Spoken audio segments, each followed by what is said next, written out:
Buenos días, mi gente de República Dominicana. Muchos queremos hablar de la playa de República Dominicana, que qué lindas son, qué bonitas están, que si las playas de aquí son las mejores del mundo. Mira de la manera que tú cuidas la playa. Mira cómo te salió Balda llena de basura.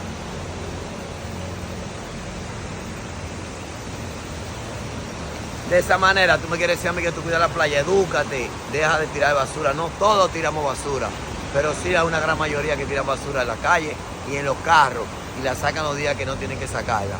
Edúcate.